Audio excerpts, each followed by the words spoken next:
Hello, my name is Andréane Langevin. I am a student at DICE. I study language policy and more specifically language policy in the Quebec education system. In May 2021, the government of Quebec tabled a new bill called Bill 96. In essence, this new language legislation seeks to modernize its predecessor, Bill 101, also known as the Charte de la langue française, by amending 201 of its provisions. Bill 96 was tabled by Minister Simon Jolin Barrette, the minister responsible for the French language.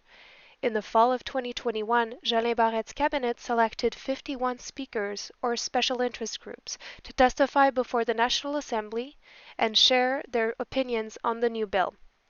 They were also invited to submit a written memoir stating their positions on some of the proposed amendments. The hearings were held over 9 days and they amount to more than 40 hours of recording. This is a viewer's digest of the meaningful moments from day 8. Dans notre esprit, la langue commune du Québec et de Montréal et du travail est le français. Il n'y a pas d'ambiguïté. Ça n'a pas toujours été la position de la Chambre. Ça n'a pas été à l'occasion du débat sur la loi 101 à l'origine. C'est clairement maintenant approuvé, je dirais, déterminé dans la communauté d'affaires que le français est la langue commune de travail et la langue commune de la société. On voit aussi l'internationalisation de notre économie, nos grands champions économiques du Québec partout sur la planète.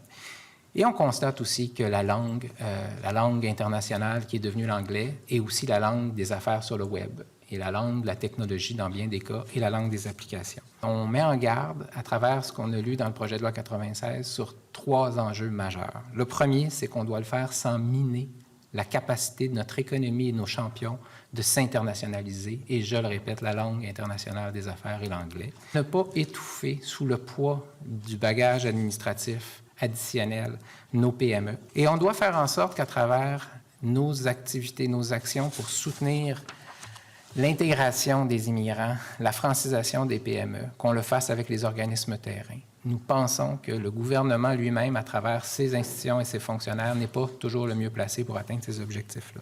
Évidemment, aussi, depuis 40 ans, on soutient l'internationalisation de notre base d'affaires.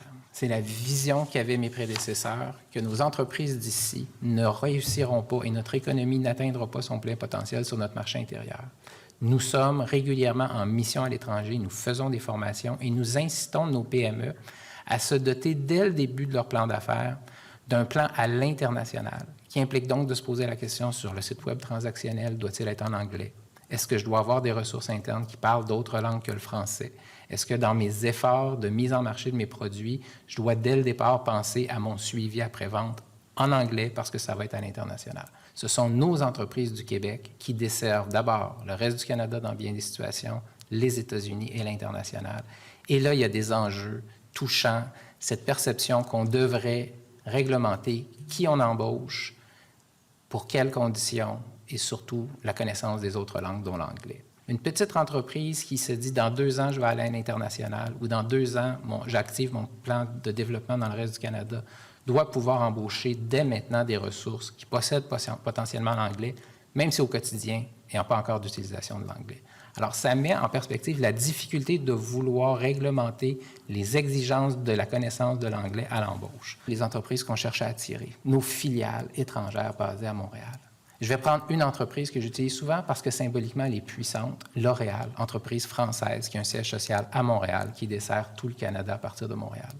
Chaque fois qu'on va dire à cette société qu'elle ne peut pas utiliser des outils en anglais, qu'elle ne peut pas avoir des postes qui utilisent l'anglais ou qu'elle doit absolument utiliser des stratégies en français au niveau de ses communications dans ses équipes, cette entreprise-là et les autres dans cette situation vont se poser la question, est-ce que je déménage cette fonction à Toronto?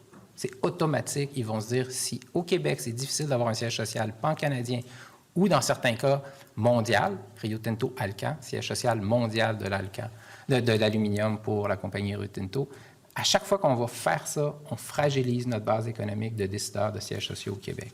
Les embauches qu'on va faire de l'étranger, il n'y aurait pas d'intelligence artificielle à Montréal. Si nous disions à ces gens-là, vous devez connaître le français, vos enfants doivent aller tout de suite en français ou vos conjoints doivent tout de suite connaître le français. Ça n'arriverait juste pas. Je vous le dis, si vous regardez les talents qu'on a attirés à Montréal, Ça prend une zone tampon, ça prend un message d'accueil très ouvert. Et c'est comme ça qu'on s'inscrit dans cette mouvance internationale des talents de très haut niveau liés au domaine de pointe. J'ai parlé d'intelligence artificielle, je peux parler d'aéronautique, je peux parler de technologie de l'information, de cybersécurité. Ces experts-là, hautement mobiles, ne proviennent pas du Québec dans bien des situations et ne proviennent pas de la francophonie aussi. Nos entreprises d'ici contractualisent avec des entreprises internationales basées au Québec, avec des entreprises de l'extérieur et doivent pouvoir le faire dans la langue de leur choix, oui, mais dans la langue du choix du partenaire. Et si on impose que ce contrat, pour être jugé valide au Québec, doit être en français, la contractualisation va se déplacer vers Toronto. On est dans le Canada. Quand je vais en Chine avec des entreprises, j'ai longtemps dit à mes petites entreprises, faites vos sièges sociaux à Hong Kong pour être soumis au régime légal de Hong Kong si vous faites des affaires en Chine. Ça va être le même discours qui va être tenu pour établir à Toronto les fonctions qui vont nécessiter de contractualiser parce qu'on va imposer ici à des entreprises qui ne le désirent pas de contractualiser en français. On soumet les PME de 25 à 50 employés au régime. Historiquement, la Chambre a toujours été contre. Présentement, nous disons, si nous allons de l'avant, faisons-le, mais faisons-le d'une façon où, en même temps, on ne réduit pas les délais pour arriver à la conformité et qu'on n'augmente pas les pénalités d'un coup pour les récalcitrants ou les entreprises de bonne foi qui vont se retrouver en non-conformité. Maintenons des délais suffisants pour qu'ils arrivent à la conformité et créons une gradation avec un système très incitatif, très lié à l'accompagnement quand il y aura manquement. Nous encourageons le gouvernement à explicitement dire que la mise en application auprès des PME va se faire avec des organismes terrains. Je vous dis, je suis en conflit parce que la Chambre se présente comme étant un organisme terrain. Mais quand bien même vous décideriez que ce n'est pas avec la Chambre, je vous dis, faites-le avec des organismes terrains. Si c'est fait par des fonctionnaires, ça va créer des tensions, ça va créer des résistances et à la fin, on n'atteindra pas l'objectif qu'on vise. J'ai pris connaissance de votre mémoire. Honnêtement, je ne suis pas vraiment surpris. Je m'y attendais un peu comme les acteurs du domaine économique. Il y a toujours des tensions entre protéger la langue française et le domaine économique parce que, bien entendu, le fait de faire un choix pour protéger, promouvoir la langue française, bien nécessairement, ça vient avec certaines contraintes. C'est pas la liberté la plus complète, comme dans d'autres États, parce qu'il y a une particularité spécifique à la langue française au Québec pour assurer la pérennité de la langue. Et je comprends les intérêts légitimes de vos membres, des entrepreneurs, de dire, bien, écoutez, on est en faveur, mais dans l'application, il faut que ça soit réaliste à notre réalité. À partir du moment où il y a une entente contractuelle entre les deux parties, donc une entreprise québécoise et une entreprise à l'étranger, ils ont la liberté contractuelle de rédiger dans la langue de leur choix. S'ils veulent le faire en mandarin, s'ils veulent le faire en anglais, ils peuvent le faire aussi. L'enjeu de la disposition, elle est véritablement sur le contrat d'adhésion, notamment quand le citoyen québécois contracte avec une entreprise, il faut que le contrat puisse être en français. Mais je veux juste avoir des éclaircissements de votre part là-dessus. Deux choses. Je reviendrai sur votre préambule quand vous vous mettez en opposition un peu les intérêts de mes membres et le milieu des affaires. Moi, je vous dirais que c'est les intérêts du Québec. Et j'ai la prétention de dire que le développement économique et la performance de nos entreprises qui pourraient être affectées négativement si elles n'arrivent pas à embaucher des ressources bilingues lorsqu'elles le jugent nécessaire, c'est pas juste mes membres. C'est le Québec en entier qui va en souffrir. Mais on va y revenir. Parfait. Je vous remercie. Pour ce qui est de la contractualisation, c'est vraiment dans la relation d'entreprise à entreprise. Donc, ce n'est pas d'entreprise à citoyen. Que le citoyen québécois, dans sa contractualisation avec des entreprises qui font affaire au Québec, le fasse dans sa langue pour qu'il comprenne sa langue, c'est bon. Que ce soit entre entreprises qui contractualisent, et pas juste vers l'international. C'est des entreprises basées au Québec. Donc, une entreprise étrangère qui aurait des filiales partout dans le monde, qui aurait un contrat type, à qui on dirait ici, pour une PME d'ici qui veut faire affaire avec cette entreprise-là, non, vous devez, avec cette PME-là, contractualiser en français. Ça risque de faire en sorte que l'entreprise va simplement dire, moi, je ne contractualise plus à partir du Québec. Je vais simplement contractualiser à partir de Toronto. Puis toi, tu es une entreprise du Québec, tu veux contractualiser, tu vas aller contractualiser à Toronto, puis tout l'aspect légal va se gérer de Toronto. C'est l'inquiétude que les cabinets d'avocats m'ont soumis depuis des semaines en disant, cette clause-là va affaiblir toute la base de compétences au Québec liées à la contractualisation entre entreprises québécoises et entreprises internationales qui contractualiseraient au Québec avec ces entreprises-là. Lorsque vous dites, bon, il faut que ça prend une marge, ça prend un tampon pour que les enfants, lorsqu'on attire des travailleurs étrangers, puissent, je comprends, pas aller dans les écoles francophones tout de suite. Dans le projet de loi, ce qu'on a fait, c'est qu'on a mis fin au bar ouvert du fait que pour les travailleurs étrangers, il n'y avait pas de limite de temps. On a mis une limite de 3 ans. Donc, il y a encore la liberté pour un travailleur particulier d'envoyer son enfant dans une école d'une autre langue que le français pendant une période temporaire de 3 ans. Sauf qu'il y a des impératifs étatiques aussi à un moment donné pour faire en sorte que l'intégration des personnes qui choisissent le Québec se fasse en français aussi. Le talent, présentement, est sursollicité de partout. Et ça se joue sur des questions de détail. Et donc, si à Helsinki, on embauche des gens chez Nokia ou à Stockholm, chez IKEA, dans les technologies de l'information, et qu'on dit à ces gens-là, tes enfants, tu n'auras pas besoin de les envoyer à l'école suédoise dans 3 ans ou à l'école finlandaise dans 3 ans. Tu vas pouvoir continuer de les envoyer dans une école en anglais parce que tu es mobile puis parce que tu penses que tu es ici pour un temps indéterminé. Ce que je vous dis, c'est le genre d'élément qui, du point de vue de l'embauche de gens, puis c'est sensible les enfants, c'est sensible le conjoint, peut avoir un impact. Simplement, ça réduit de 10 15 les gens qu'on est capable d'attirer. Et on est à l'intérieur du Canada et Toronto, les entreprises de Toronto ont les mêmes enjeux d'attraction de ressources. Et mon homologue de Toronto et celui de l'équivalent de Montréal International est en train de dire à toutes sortes d'entreprises, ces fonctions-là, si vous les logez à Montréal, là, regardez comment ils vont vous gosser sur vos ressources. Mettez-les à Toronto. Puis ça, c'est la vraie game qui joue. Fait que quand les entreprises me parlent, assure-toi que le gouvernement est bien conscient qu'à partir du moment où on va dire à des ressources hautement mobiles que tes enfants, là, ils sont-ils suspects de l'autisme? Ils ont tous des enjeux. Mais au bout de 3 ans, on va à l'école française. Mais je vous dis, on joue dans la zone qui va nous affaiblir sur les talents qu'on cherche à attirer. Puis ce qui est aussi fatigant, c'est qu'on dit aux entreprises, avant d'embaucher des Québécois là, que tu veux bilingues, il va falloir que tu le justifies. Puis là encore, là, on joue dans une zone où on a des PME, puis on veut que le plus rapidement possible, elles soient performantes à l'international. Puis on leur dit, oh, par exemple, attends, il va falloir que tu me fasses la démonstration que tu en as vraiment besoin. Il y a des candidats unilingues francophones qui ne se font pas embaucher. Et là, on se retrouve à avoir une exigence systématique du bilinguisme. Est-ce que c'est vraiment requis? Écoutez, la Fédération des chambres de commerce était sensiblement d'accord avec l'article 46. Et moi, je trouve que l'imposition de 46.1 pour le fait que les Québécois puissent travailler dans leur langue en français, je pense pas que c'est déraisonnable. Avec tout le respect, il y a une pénurie de main-d'œuvre à Montréal. C'est pas certains prétendent que ou certaines pensent qu'il y en a une. Fait que je vous dis, terrain, là, il y a une pénurie de main-d'œuvre à Montréal. Et l'adéquation qu'on fait, il y a des gens qui n'ont pas d'emploi puis des emplois non comblés. Ben oui, mais la réalité dans la vie, c'est qu'un emploi non comblé, ça requiert peut-être des compétences que la personne qui est sur le chômage ou qui est sans emploi ne peut pas avoir ou n'a pas. Alors ça, c'est juste pour qu'on arrête cette prétention qu'il y aurait une vue de l'esprit, qu'il n'y a pas de pénurie de main-d'œuvre à Montréal parce qu'il y a du chômage. C'est une vue de l'esprit.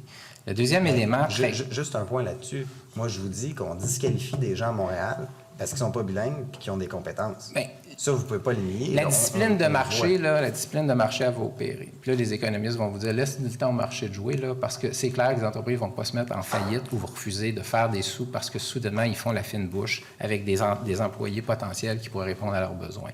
Le deuxième, c'est que c'est clair que c'est intéressant de dire que ça va prendre des critères. La question qui est posée dans le mémoire, c'est un fonctionnaire qui va dire « Soumets-moi ton plan d'embauche, envoie-moi tes critères d'embauche, puis justifie-moi comment est-ce que tu détermines qu'ils ont besoin de l'anglais ou pas. » La demande des entreprises présentement... c'est pas ça. C'est pas ça, puis vous le savez que c'est pas ça.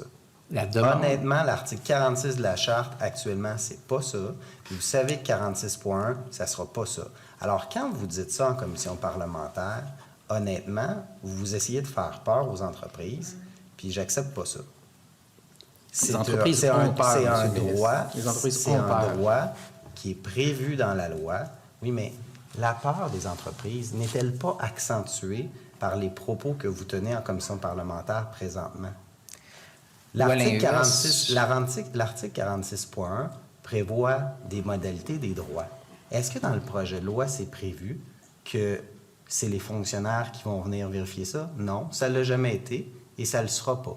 C'est un processus qui est en place pour faire en sorte que les entreprises ont un processus légal. Les entreprises sont assujetties à une série de règles dans tous les domaines, pas uniquement pour la langue française, mais pour beaucoup d'autres choses. Alors, lorsque vous présentez ce point de vue-là, puis vous dites, les entreprises ont peur, ça va être des fonctionnaires, tout ça, attention, il n'y a personne qui va soumettre son plan d'embauche. Vous savez comment ça fonctionne. Non, mais je suis très heureux de vous l'entendre dire clairement comme ça, M. le ministre. Vous m'avez dit, j'ai consulté beaucoup d'avocats, puis mon conseiller, je doute fortement qu'il vous ait dit ça. Les avocats, ce qu'ils nous ont dit, c'est que ça ouvre la porte à un éventuel contrôle des politiques d'embauche, à un éventuel. Puis moi, ce que je suis très heureux de vous entendre dire que c'est absolument pas l'intention de l'État de le faire à aucun moment. Lorsqu'il y a des règles qui sont établies, s'il y a violation des règles, vous savez que les gens peuvent porter plainte, puis il y a des recours du travailleur qui, lui, peut se dire, bien, j'ai le droit de travailler en français, puis on m'a exigé la connaissance d'une autre langue, alors que c'est pas nécessaire. Vous connaissez les mécanismes. Mais il faut juste faire attention quand on invoque en commission parlementaire certains éléments que vous savez qui ne sont pas exacts.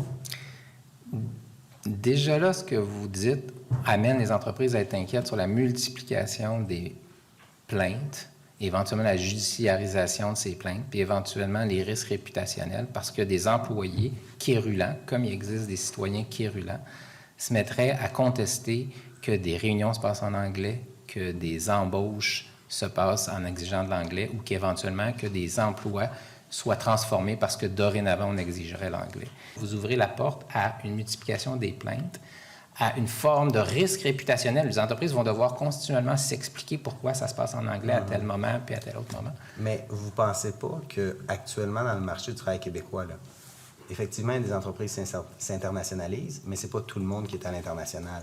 Vous ne pensez pas qu'il y a un enjeu sur le marché du travail montréalais, dans l'environnement de travail, qu'il y a beaucoup de Québécois qui doivent travailler dans une autre langue que le français, alors que ce n'est pas nécessaire?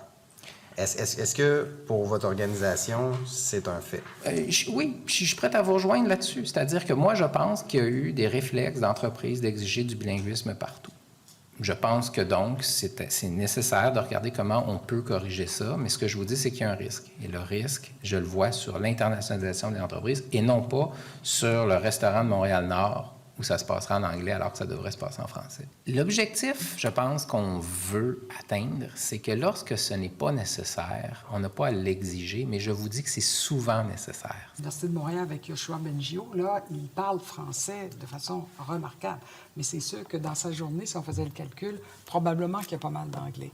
Mais seriez-vous d'accord avec le principe qu'on fasse le maximum pour que ces gens-là qui habitent Montréal, vivent à Montréal, vont dans les restaurants à Montréal, vivent dans le Myland, apprennent le français, qu'on les accompagne, justement? Complètement.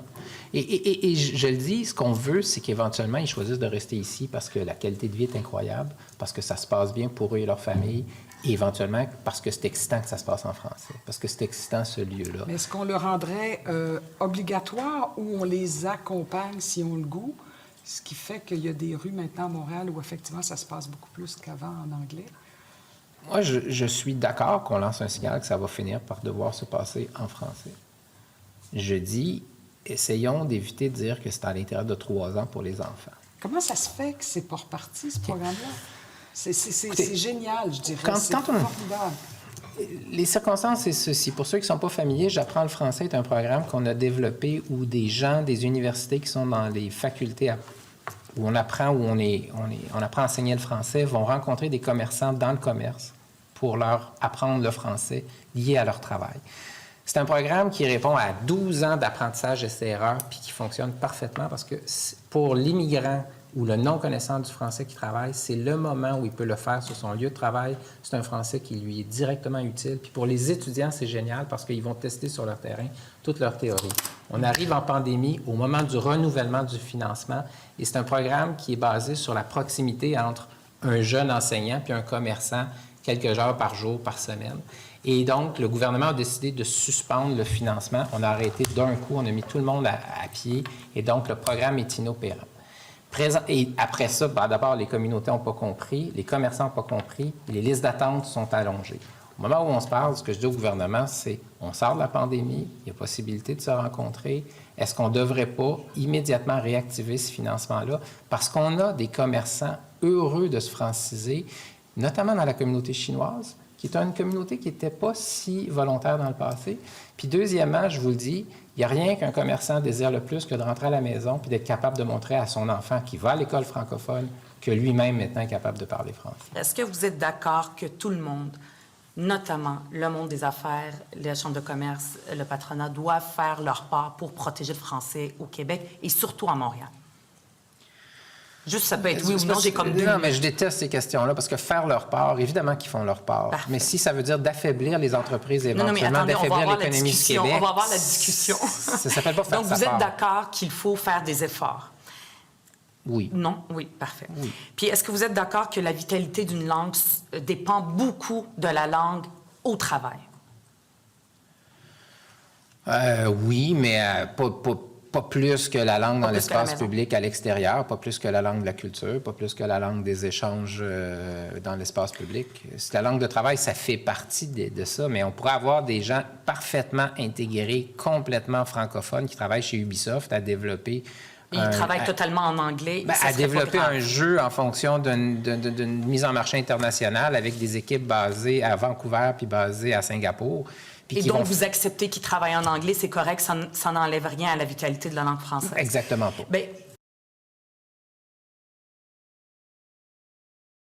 Le CQCD est d'avis que le projet de loi va, dans certains cas, un peu trop loin. Il se dit préoccupé, voire même inquiet, en ce qui concerne notamment l'ajout de difficultés supplémentaires pour les entreprises liées au recrutement de la main-d'œuvre, l'ampleur de la gouvernance linguistique proposée, l'augmentation importante du fardeau réglementaire et administratif imposé aux entreprises, principalement celles de 25 à 49 employés, le retour en arrière sur la question de l'affichage public, l'augmentation potentielle de la judiciarisation du processus en matière de francisation et la complexification du nouveau processus de plainte, l'augmentation des pouvoirs accordés à l'Office et la sévérité des pénalités et du régime de sanctions.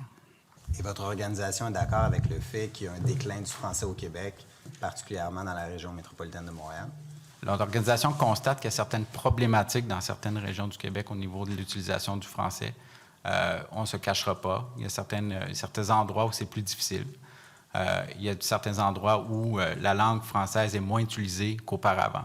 Donc, oui, il y a un constat. Les membres ont à cœur d'offrir à leur clientèle un service en français, mais c'est plus difficile dans certains coins. Et quelles sont les problématiques que vous avez identifiées comme organisation relativement au français? Le recrutement, je pense que le recrutement de la main-d'œuvre d'employés, actuellement, on ne se cachera pas dans le secteur du détail. En lien avec la langue française. En lien avec la langue Parce française. que vous dites, nos membres constatent qu'il y a des problématiques avec le français, certaines. Oui. Donc, qu'est-ce qui est problématique? Parce que le fait de recruter des travailleurs québécois qui parlent français, ça, je pense pas que c'est un problème. Non, mais il n'y en a pas en quantité. Et dans certains endroits, recruter des gens au service à la clientèle qui parlent français peut être plus problématique parce qu'exactement, il n'y en a pas tant que ça qui sont disponibles à travailler dans le commerce de détail. Donc, à la limite, offrir ou trouver des gens qui ont les compétences en français pour travailler dans le commerce de détail est plus difficile qu'auparavant. Là, on revient à la nette prédominance du français. Le visage français du Québec, vos membres ne sont pas interpellés par ça? Le fait que l'affichage symbolise aussi cette présence francophone en Amérique? Je pense que si vous vous promenez dans les rues de Montréal ou sur diverses avenues dans le reste du Québec, vous allez constater que plusieurs commerçants et détaillants ont fait un effort notable d'ajouter du français sur les devantures, sur améliorer l'image française de leurs devantures. Il y a des descriptifs maintenant, ce qu'ils n'avaient pas auparavant. Il y a des descriptifs qui ont apparu. Centre de jardin, par exemple, est un bon exemple, ou quincaillerie, chose qui n'existait pas, où on avait auparavant seulement une marque de commerce. Donc, il y a eu un effort pour améliorer l'image. Et ça, c'est clair que pour le détaillant, s'y conformer, avoir une image française, c'est important. Là, on tombe dans un débat où la marque de commerce, où il y aura une présence d'une marque de commerce dans une autre langue que le français. Si cette marque-là apparaît sur la devanture, elle devra être compensée par une nette prédominance de d'autres termes en français sur la devanture. Ce qui fait que dans un de façon pratique. Mais supposons une entreprise qui s'appellerait, avec une marque de commerce déposée Rainbow, qui vendrait des bottes. Il faudrait que le terme « bot » soit beaucoup plus gros que le terme « Rainbow ». Mais la marque déposée aurait été Rainbow. Donc, pour certaines devantures, on parle d'un changement fondamental de la place que doit occuper la marque de commerce et le descriptif. Donc, il y a des enjeux avec les règlements municipaux, des droits acquis. Donc, il y a des règlements municipaux qui contrôlent le nombre de mots qu'on peut mettre sur une devanture dans un commerce de détail. Donc, il y a des contraintes.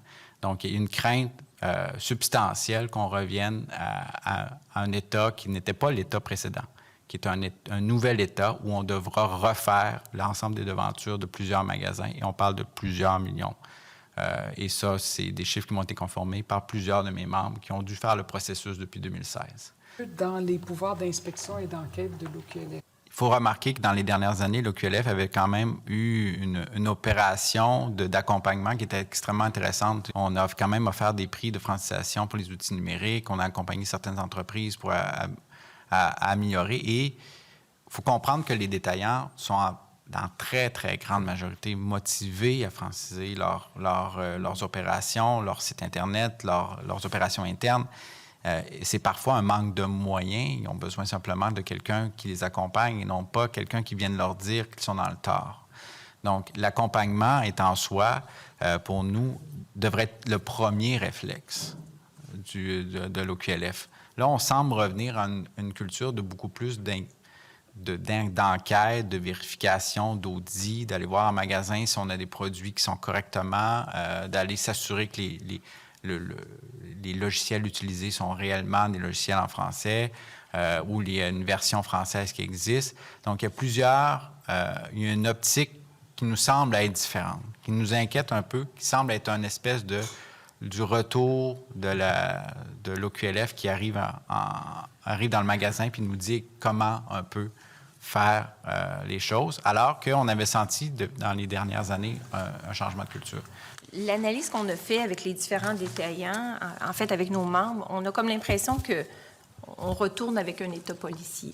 Il y a deux mots importants dans cet article-là. Il y a deux mots qui préoccupent de nombreux juristes, entre autres.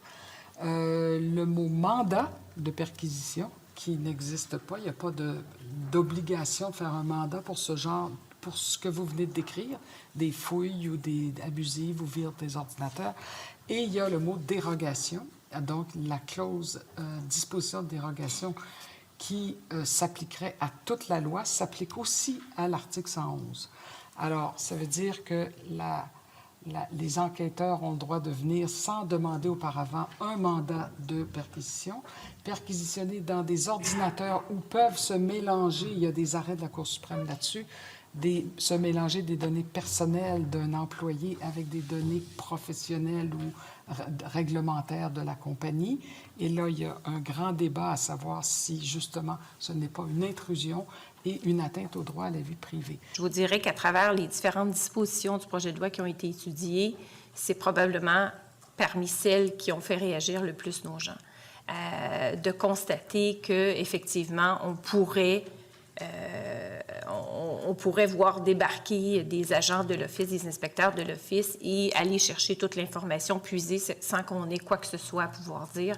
Donc, définitivement, c'est pour ça qu'on va jusqu'à qualifier les dispositions de code pénal. Dans un régime démocratique où l'on est respectueux des droits et libertés, de s'assurer que les droits linguistiques de la majorité ne viennent pas empiéter sur les droits fondamentaux qui sont reconnus à toute personne.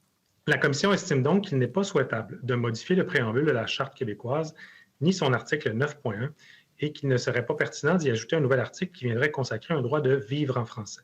Elle considère que ce droit, toutefois, pourrait avoir sa place dans l'autre charte, la Charte de la langue française. Ces trois modifications à la Charte québécoise ne semblent d'ailleurs pas nécessaires parce que les principes de la Charte de la langue française sont déjà pris en compte dans l'application des droits et libertés inscrits dans la Charte québécoise, dans toutes les situations où la langue est en jeu. D'ailleurs, la Commission insiste, comme elle l'a fait à de multiples reprises dans le passé, sur l'importance que les modifications au contenu normatif de la partie 1 de la Charte québécoise fassent l'objet d'une large discussion publique. Celle-ci devrait impliquer non seulement les acteurs politiques, mais aussi les membres de la société civile, compte tenu de l'impact important qu'il pourrait avoir sur l'interprétation de tous les droits de la Charte québécoise. Il n'est absolument pas nécessaire d'adopter une clause dérogatoire à portée générale pour atteindre l'objectif législatif légitime de protection de la langue française comme langue publique commune. La Commission recommande donc de ne pas adopter les articles 118 et suivants du projet de loi. Subsidiairement, la Commission recommande de préciser dans le projet de loi à quels droits ou libertés de la Charte québécoise on entend déroger et spécifier quelles sont les dispositions de la Charte de la langue française et du projet de loi 96 qui y sont soustraites. La Commission interpelle le législateur et le gouvernement afin qu'ils agissent sans tarder dans le sens des engagements pris par le Québec en vue de faire vivre, protéger et promouvoir les langues des nations autochtones. Elle recommande aux législateurs de s'assurer que les dispositions du projet de loi 96 tiennent compte de ces engagements et que cette démarche s'effectue avec la participation des représentants autochtones. Plus largement, la Commission recommande au gouvernement de saisir l'opportunité que présente l'actuel projet de loi pour énoncer clairement dès maintenant comment il envisage concrétiser à court terme les engagements qu'il a pris en vue d'assurer le respect des droits linguistiques des peuples autochtones du Québec. Cet énoncé devrait, entre autres, préciser les moyens qu'il entend déployer pour que les nations autochtones participent activement à toutes les démarches qui seraient entreprises en ce sens. La Commission est préoccupée par la disposition qui semble prévoir qu'un organisme d'administration ne pourrait utiliser une langue autre que le français dans ses communications avec les personnes immigrantes au-delà d'une période de 6 mois suivant leur arrivée. La Commission considère que le fait de conditionner l'usage d'une langue dans la prestation du service administratif en fonction d'un délai plutôt qu'en fonction des besoins de la personne est susceptible d'entraîner une violation du droit à l'égalité dans l'accès à des services et de l'exercice du droit à l'information prévu à la Charte québécoise. Une telle exigence est aussi de nature à poser des difficultés pour les personnes immigrantes dans l'obtention de services administratifs essentiels, surtout lorsqu'elles sont toujours en processus de francisation. D'ailleurs, le très court délai retenu par le projet de loi ne semble pas tenir compte des nombreux facteurs qui peuvent influencer sur le succès et la durée d'un parcours de francisation et d'intégration. Vous faites quelques recommandations en lien avec la Charte des droits et libertés de la personne pour ne pas que l'on vienne modifier le préambule, pour ne pas qu'on indique droit collectif. Vous préférez intérêt collectif. Vous ne voulez pas qu'on introduise le droit de vivre en français dans la Charte des droits et libertés de la personne. Pourquoi vous ne voulez pas qu'on touche à la Charte des droits et libertés de la personne? Ce que le projet de loi 96 vient faire est de diriger la Charte de la langue française à un statut équivalent à celui de la Charte québécoise des droits et libertés, ce à quoi la Commission ne s'oppose pas. Nous, on pense qu'à ce moment-là, le véhicule beaucoup plus approprié pour parler des droits linguistiques fondamentaux tels que la Charte de la langue française en parle, c'est effectivement la Charte de la langue française. Trouvez-vous que depuis 1977, les droits fondamentaux qui ont été inscrits à la Charte de la langue française ont été pris aussi en considération que les droits fondamentaux qui se retrouvent à la Charte des droits et libertés de la personne? C'est sûr certain qu'il y a eu des arrêts qui se sont basés effectivement sur le statut de la Charte québécoise des droits et libertés pour venir concilier les droits prévus à la Charte de la langue française. Ce qui est différent, puisque PL 96 fait de majeur, comme je le dis et je le répète, c'est d'ériger ces catégories de droits-là au même niveau, c'est de faire en sorte que les deux ont une disposition supralégislative.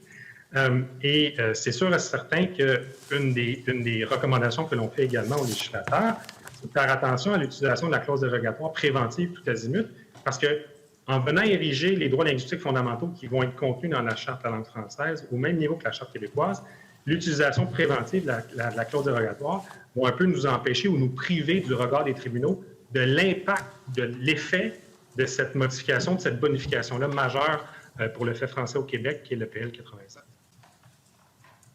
Donc, sur votre dernière phrase, si je vous entends bien, vous préférez laisser les tribunaux venir définir ce qui doit s'appliquer en matière de droits fondamentaux pour la Charte de la langue française relativement à son application, même si ça vient restreindre les droits qu'on vient conférer aux Québécois au Québec de vivre en français. Donc, je comprends que vous souhaitez que le législateur se retire, que l'exécutif, que les législateurs ici se retirent, puis disent, bien écoutez, On va soumettre ça aux tribunaux. Puis les tribunaux, eux, décideront quel doit être le vivre ensemble au Québec. Comment doit être l'aménagement linguistique au Québec. Donc, non pas les élus de l'Assemblée nationale. Donc, on fait une proposition législative, mais sur un sujet aussi important, aussi fondamental pour l'avenir du Québec, pour la pérennité du français, qui est en danger, là, manifestement, à part quelques groupes qui nient et qui essaient de démontrer par des statistiques parfois alambiquées qu'il n'y a pas d'enjeu au Québec. Là, si je retiens votre position, vous dites, bien, laissons ça aux tribunaux, puis après, on verra, ultimement. Plutôt que de dire que le législateur prenne conscience de l'enjeu, que la population québécoise, que la société dise, il y a un enjeu avec le français, on demande une réponse forte, il faut protéger la langue nationale, la langue commune. Vous préférez qu'on confie ça aux tribunaux? En tout respect, Madame la Présidente, ce que la Commission vient dire, c'est que le législateur joue son rôle important, fondamental dans notre État de droit, dans notre régime démocratique, et vient modifier la Constitution matérielle du Québec, érige la Charte de la langue française à un statut supralégislatif, statut jusqu'à présent réservé uniquement à la Charte québécoise des droits et libertés, et on se dit d'accord avec ça. Ce qu'on dit, cela dit, c'est qu'en appliquant au même moment la clause de dérogation, le législateur se prive de mesurer l'effet de cet ajout, de cette bonification de PL 96 sur l'ordre normatif et cet équilibre-là. Et ce qu'on vient aussi dire, et ça c'est important et fondamental de le répéter, le législateur a la prérogative d'utiliser la clause dérogatoire. La Commission ne remet pas ça en question. Elle dit, pouvons-nous, premièrement, dans un premier temps, cibler les articles visés par la clause dérogatoire? Parce qu'à première vue, et je pourrais peut-être laisser ma collègue compléter aussi, à première vue, il y a les éléments qui sont prévus à la Charte de la langue française aux modifications de PL 96 ne nous apparaissent pas discriminatoires en soi. Et donc, ce nécessaire dialogue-là, cette conversation-là entre le législatif et le judiciaire, bien, en utilisation de façon préventive de la clause dérogatoire, on se prive de ça et le législateur aura toujours le dernier mot parce qu'il pourra toujours se prévaloir de la clause dérogatoire si jugement d'un tribunal est passé avec lequel le législateur a un désaccord. Et c'est ça aussi une utilisation que l'on pense plus conciliante avec les droits et libertés de l'effet de la clause dérogatoire. Il n'y en a pas des textes de protection des droits de la personne, national ou international, qui viennent prévoir la limitation de droits individuels au nom de droits collectifs qui appartiendraient à la majorité. Les intérêts collectifs de la majorité sont très importants, mais ils peuvent être, et c'est d'ailleurs le cas dans plusieurs autres États, où on vient consacrer ces principes-là dans un autre texte à valeur constitutionnelle aussi. Donc là, comme l'expliquait Maître Tessier, on vient reconnaître avec les modifications qui sont apportées par le projet de loi le fait que la Charte de la langue française, elle doit avoir une place égale dans la constitution matérielle de la province pour, justement, c'est ça, pour rétablir peut-être l'équilibre qui était voulu au départ en 77, là, venir les placer sur le même pied. Et donc, les tribunaux pourraient avoir l'occasion là, de venir constater justement cette action du législateur-là, ce qui change la donne considérablement d'après nous. C'est aux élus à choisir sur des sujets aussi importants de quelle façon va s'organiser l'aménagement linguistique. Mais on ne sera pas d'accord sur ce volet-là. Une question rapide avant de céder la parole aux collègues. Pourquoi est-ce que vous ne souhaitez pas qu'on vienne modifier l'article 9.1 de la Charte des droits et libertés de la personne? On ne dit pas qu'il ne faut pas nécessairement modifier 9.1 ou le faire évoluer. Ce qu'on dit, c'est que la conséquence d'assujettir tous les articles de la Charte à cette disposition-là, c'est quelque chose d'assez important et ça a des ramifications avec lesquelles il faut être quand même prudent parce que ça dépasse la simple question linguistique, ça vise l'ensemble des autres droits prévus à la Charte. Et pour nous, là-dessus, on rappelle juste que la Charte québécoise, elle vise non seulement les rapports publics, donc les articles 1 à 9, l'interprétation des lois du Québec et la conformité de celle-ci avec la Charte, mais également les rapports privés. Et donc, il faut quand même faire œuvre d'un peu de prudence lorsqu'on vient jouer sur cet article-là pour voir quel est l'impact réel sur l'ensemble des droits prévus à la Charte. Je mettrais que c'est fondamental pour une nation de garantir dans ses lois, et ses lois les plus importantes, le droit de vivre en français et le fait que chacun des Québécois a le droit de travailler en français, a le droit de vivre dans dans la langue commune au Québec, ça me paraît fondamental. Et sur votre commentaire relativement au fait que le gouvernement a d'autres moyens d'action, savez-vous, les lois restent, les gouvernements passent, et on a eu une expérience toute récente à quel point certains gouvernements ne se préoccupaient pas du statut du français au Québec. Même on cachait les études pour ne pas informer la population. Alors moi, je préfère que ce soit inscrit dans les lois pour assurer la pérennité du français. Vous dites que le législateur se prive d'un dialogue avec le judiciaire en imposant la clause d'un obstant à travers le document. Moi, je vous soumets qu'on a un dialogue avec le judiciaire. On est après leur dire qu'on ne veut pas avoir de dialogue sur ce sujet. J'ai l'impression d'être devant les deux pièces législatives les plus importantes du Québec, de l'histoire du Québec, c'est-à-dire la Charte des droits et libertés que vous défendez évidemment comme président de la Commission des droits de la personne, et qui, cette charte, a 46 ans, et le ministre responsable de la langue française, mais aussi ministre de la Justice, là, des fois ça fait un peu compliqué, mais qui porte la Charte de la langue française parce qu'il est responsable de la langue française et qui a aussi, non pas lui, mais la loi, 44 ans d'existence. Et moi, j'ai ma petite chaloupe, puis je m'en viens vous poser des questions à deux gros paquebots là, qui se font face avec une certaine réserve dans les deux cas, c'est-à-dire tant dans vos propos oraux que dans les écrits, je sens vraiment que ça ne fait pas nécessairement toujours bon ménage, la Charte des droits et libertés et la Charte de la langue française. Vous dites, la Commission s'inquiète du message qui pourrait être envoyé par cette modification de la hiérarchie des normes québécoises qui pourrait être interprétée comme un recul de la protection des droits et libertés.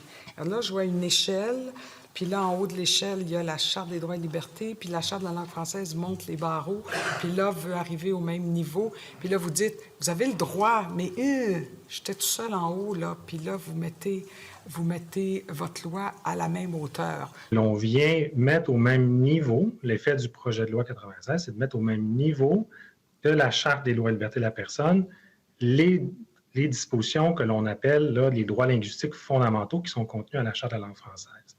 Donc, ces éléments-là, c'est quelque chose qui va avoir un impact ou qui pourrait avoir un impact sur l'ordre juridique du Québec, mais au même moment, vous parlez des barreaux et du même niveau, au même moment, on assujettit cette loi-là à une disposition de dérogation, ce qui, en toute fin pratique, vient faire échec à cette égalité parce que l'une vient être interprétée sans l'autre.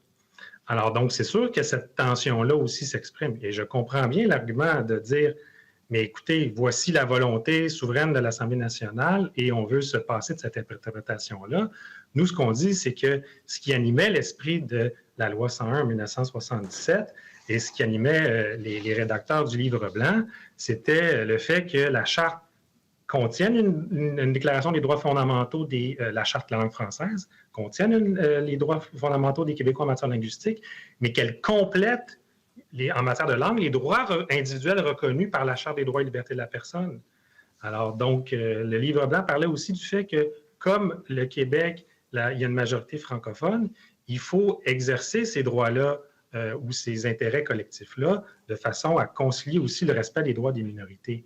Et c'est ça qui a toujours animé l'ordre juridique du Québec des 6 dernières années. Le choix de donner une protection supra-législative à notre langue publique commune, ça devrait peut-être s'accompagner justement pour éviter cette hiérarchie-là qui est en tout cas apparente.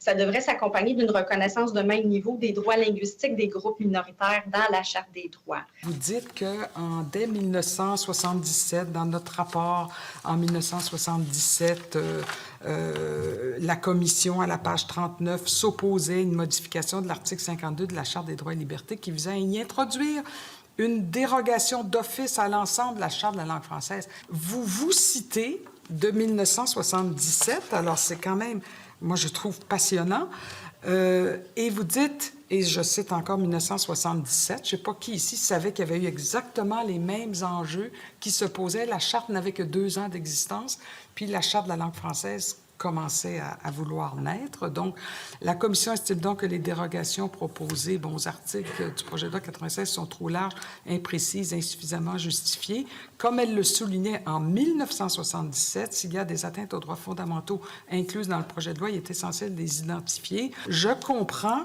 qu'en 1977, Vous avez été entendu. Pour la clause dérogatoire, c'est très important aussi qu'on se comprenne bien, puis c'est un élément qu'on a mis dans notre mémoire. Lorsqu'on utilise la clause dérogatoire, c'est pour déroger aux droits en disant, bien, il y a des droits qui entrent en conflit. Et nous, notre analyse ne nous évoque pas là, un conflit entre les deux textes à ce point flagrant qu'il est absolument essentiel pour que la volonté de que la souveraineté parlementaire, vous pouvez l'exercer sans aucun problème. Pour nous, et vous avez eu des témoins, justement, le professeur Pelletier qui a parlé du fait que, selon lui, la règle Guyane serait valable en vertu de 9.1. Il y a eu beaucoup de gens pour dire que l'exercice de conciliation des droits est tout à fait possible. Il va même être renforcé. Alors, c'est pour ça qu'on est un petit peu, on se demande quelles sont les dispositions dans 96 qui nécessiteraient l'application de la clause dérogatoire. Les services offerts aux personnes immigrantes, le délai de 6 mois. Au-delà du délai, vous pensez que ça pose des problèmes pour ces personnes-là d'obtenir des services. Et vous demandez aussi qu'il y ait une clarification, parce que quand on dit ne pas utiliser une autre langue, moi, je prends pour acquis que ça veut dire l'autre langue, ça serait l'anglais. Là, c'est sûr qu'une règle de 6 mois avec les vécus personnalisés individuels de chacun des êtres humains qui vivent ce processus-là d'immigration, on trouve que c'est toujours très risqué de mettre un délai comme ça, là, où est-ce que tout d'un coup, c'est fini à partir de ce moment-là, parce que ça ne tient pas compte des multiples réalités. Conditionner ça à un délai plutôt qu'aux besoins de la personne, ça ne tient pas en compte le fait qu'un processus de francisation, ça peut être long, puis il y a plein de facteurs qui peuvent jouer sur cette question-là. Tout parti de la législation qui ne peut pas être défendu devant un tribunal mérite d'être retiré. Faire la différence entre la communauté anglophone minoritaire du Québec et la menace mondiale de l'anglais en reconnaissant dans la loi que la majorité anglophone du Québec est officiellement la communauté minoritaire au Québec avec un statut historique et juridique légitime. Mettre de côté la définition étroite de l'admissibilité au service gouvernemental en anglais comme étant uniquement les personnes admissibles à l'enseignement en anglais, tel que décrit dans la loi sur l'instruction publique. Cette notion est impraticable, n'a aucune corrélation valable avec l'état de santé et des besoins d'une personne et risque de priver d'énormes personnes de l'accès à des services efficaces et sûrs. Incitatif axé sur la promotion et la valorisation de la langue française d'une manière dynamique, inclusive et stimulante, et non d'une façon rigide et imposée. La démocratie, ce n'est pas la dictature de la majorité, c'est le respect des minorités. Respectueusement, ce projet de loi nous pose beaucoup plus de questions qu'il n'offre de mesures concrètes pour protéger et promouvoir le français.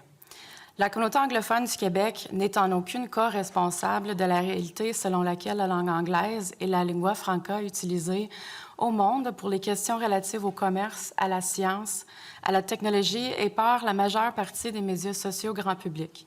En omettant systématiquement de faire la différence entre la menace extérieure de la langue anglaise et les membres de sa propre population québécoise, le gouvernement participe activement à la diffamation de notre communauté et à son statut problématique aux yeux des principaux médias de langue française de la province. L'esprit sous-jacent de ce projet de loi est voué au contrôle et au découragement de l'usage de la langue anglaise. Invoquer la clause non-obstant pour écarter les chartes fédérales et québécoises des droits et libertés est une geste qui affecte les droits et libertés de tous les Québécois, en raison de la grande portée des conséquences d'une mesure aussi radicale. La Charte québécoise des droits et libertés, adoptée à l'unanimité à l'Assemblée nationale il y a 46 ans, serait-elle tout simplement mise de côté? Assurément, cette loi fondamentale du Québec, qui représente une énoncé puissant des valeurs québécoises, ne peut, elle, pas être renversée sans l'approbation unanime de tous les membres de l'Assemblée et certainement pas modifiée sans le consentement unanime. Quelles mesures le projet de loi 96 prend-il pour s'assurer que la primauté du droit demeure une force constante dans la prise de décision. Sommes-nous, en tant que membres de la communauté anglophone du Québec, censés d'interpréter l'autorité élargie de l'OQLF comme autre chose que la criminalisation de notre langue maternelle sans tribunaux pour protéger les citoyens dans une démocratie constitutionnelle? Lorsqu'on parle de nation, pour moi, pour le gouvernement du Québec, la nation, ça inclut tous les Québécois et toutes les Québécoises. Peu importe leurs origines, peu importe leur langue maternelle.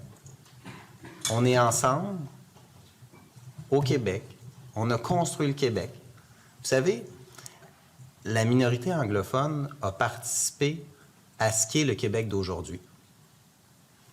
Dans le passé, actuellement et dans le futur. Comme les nations autochtones, comme les francophones, comme les nouveaux arrivants également qui choisissent de venir au Québec et qu'on accueille. Parce qu'on veut qu'ils choisissent le Québec et on veut qu'ils s'intègrent au Québec. Alors, l'objectif du projet de loi, c'est de faire la promotion de la langue française pour le futur notamment. Parce qu'il y a des enjeux, il y a des lacunes. Mais dans le projet de loi, il n'y a rien, absolument rien, qui affecte les droits des Québécois d'expression anglaise. Et même, on rajoute certains droits. Notamment le fait, pour un jeune homme ou une jeune femme d'expression anglaise au Québec, qui étudie dans une école anglaise au primaire, au secondaire, et on va lui donner priorité pour étudier dans sa langue au niveau collégial. Ça ne s'était jamais fait, et c'est une avancée pour la communauté anglophone. Peut-être vous pourrez aller avec la clause le grand-père. Ça veut dire que tous les gens qui reçoivent des services en anglais présentement pourraient garder ce statut. Ça, c'est un geste qui pourrait être avancé. Ça va nous donner tout de suite une reconnaissance qu'on est vraiment une population qui a droit de certains services. Et on est parfaitement d'accord est-ce qu'on peut travailler ensemble pour trouver des solutions qui ne nous donneront pas l'image que le projet de loi, c'est vraiment un projet qui nous vise. Well, what if, an American comes to Quebec tomorrow? Well, are they part of the English community? Let's differentiate belonging to the English community. If an American wants to join the Townshippers Association because they find affinity and community in your organization, of course, an English-speaking Quebecer or an American who's an immigrant can join your group and be part of your community. Does that mean that a person that chooses to immigrate to Quebec falls outside of the scope of Bill 101? They don't. But that's not Bill 96. That's Bill 101. That was passed before I was born. So that has nothing to do with Bill 96. That has to do with whether or not you're an immigrant to Canada and whether or not you're a person in scope of Bill 101. Je ne peux pas aller dans ma région avoir la prestation de services assurée dans n'importe quel établissement de santé et services sociaux que j'essaie d'accéder. J'ai aucun hôpital full service qui va pouvoir me donner des services de A à Z en anglais. Il n'y a aucun programme d'accès qui touche tous les services qui sont offerts dans le système de santé et services sociaux. Fait que si c'est le statu quo, ça veut dire que j'ai pas les mêmes droits. Ben, I still do not have the ability to exercise the rights I have under the law currently with Bill 96. And that... It's the practicality and on that, of your legislation. We will agree because we've had, me and your association, the Secretariat and your association, innumerable meetings about addressing that very gap in services. It's one of the reasons why the Quebec government funds the townshippers and other community groups in order to help us bridge those gaps. So I agree that there are genuine concerns, but how is that applicable to Bill 96? How is Bill 96 coherent with, les mesures et besoins prioritaires retenus pour les personnes participantes in the Secretariat's consultation process in 2019, in the report that was released in December 2020? La consultation visait, entre autres, à déterminer les mesures concrètes qui pourraient prendre le Secrétariat et le gouvernement du Québec pour améliorer la situation des Québécoises et des Québécois d'expression anglaise. Voici un résumé des commentaires. La première, c'est accès aux services. puis les mesures que la communauté a exprimées qui pourraient améliorer l'accès aux services pour les anglophones du Québec, la fonction publique devrait considérer le bilinguisme un atout. Vous êtes très préoccupé par un libellé qui est très présent, les ayants droit. Et juste pour comprendre, les assurances du ministre n'ont pas l'air d'avoir assuré la communauté plus que ça. Il réfère aux sections 22.2, j'imagine, qui est assez limitatif. Personne qui se présente à l'hôpital rencontre une personne au triage. Et la personne au triage, la première question ou la première exclamation, c'est que est-ce que vous parlez français? Je n'ai pas le droit de vous parler en anglais parce qu'il y a des règlements et les gens agissent présentement. Il y a des gens qui nous content des histoires, sont allés à l'hôpital et la première question c'était « Do you speak French? » C'était pas que pourquoi est-ce que vous êtes ici présentement? Exactement que ce que M. Bouchard a exprimé qu'on ne devra pas le faire. Les infirmières, ils nous disent, sais-tu, on n'a même pas le droit de parler l'anglais sur notre break parce que les gens vont dire non, non, non, ici on parle français. Ça nous donne l'impression que est-ce qu'on est comme un virus? Si, par exemple, le ministre précisait un peu plus, au lieu de faire ça mur à mur. Ce que ça va prendre, c'est le statut qu'on est une minorité officielle. Ça nous donne tout de suite un statut. Ça nous donne le statut d'être québécois, de l'expression de la langue anglaise et qu'on est accepté. Dans un contexte, si on est tous d'accord qu'on peut vivre ensemble, on peut travailler ensemble, même on dit on peut travailler avec le secrétariat pour construire quelque chose qui va aller plus loin pour démontrer. Et je pense que ça va prendre plus de débats, plus de dialogue avant qu'on arrive à ce point-là. Mais on est convaincu que c'est possible. Inverser l'approche proposée à l'article 19 du projet de loi 96 pour respecter les choix de la collectivité. Selon cette proposition, l'Office informerait les municipalités reconnues bilingues, mais dont la majorité des résidents ne sont pas de langue maternelle anglaise, qu'elles ne respectent plus les conditions inscrites dans la loi. La démarche pour mettre fin à la reconnaissance de ce statut serait ensuite à l'initiative de la municipalité et non de l'Office. La FQM est convaincue que cette approche respecterait davantage la vie communautaire de la municipalité, qu'elle éviterait des débats pouvant être acrimonieux et qu'elle correspondrait aux objectifs du gouvernement en matière de protection et de promotion du français. Le délai maximal prévu de 6 mois après lequel il serait interdit de communiquer dans une langue autre que le français avec une personne nouvellement arrivée au Québec nous semble trop court pour que les nouveaux arrivants puissent maîtriser adéquatement le français et faire le suivi de leurs demandes auprès des municipalités. Nous recommandons donc de prolonger à 1 an le délai maximal pour les communications avec les immigrants dans une autre langue que le français afin de faciliter leur intégration. Nous, quand on a construit la disposition, c'est justement pour faire en sorte de respecter l'autonomie municipale, pour pas dire, à partir du moment où il y a plus 50% de citoyens de langue maternelle anglaise, par l'effet de la loi, on enlève le statut de municipalité bilingue. Ça, c'est ce que souhaite le Parti québécois. Nous, ce qu'on dit, c'est de dire, écoutez, par l'effet de la loi, il y a perte de statut. À moins que, en tout respect de l'autonomie municipale, les élus décident de dire non pour nous, pour une raison historique ou pour les raisons qui sont propres au conseil municipal par rapport aux citoyens. Dans les 120 jours, il y a une résolution qui a été adoptée par la municipalité. Donc, moi, je trouve que ça respecte l'autonomie municipale parce que c'est un état de fait. Tout à fait d'accord avec le gouvernement sur le fond des choses, comme vous venez de bien l'expliquer. Toutefois, il faut comprendre que nous, généralement, on représente des communautés rurales, des petites communautés. Une communauté de 200 habitants sur la Côte-Nord, une communauté de 600 habitants. On peut facilement avoir des débats émotifs, alors que au moment où on doit adopter une résolution de façon obligatoire.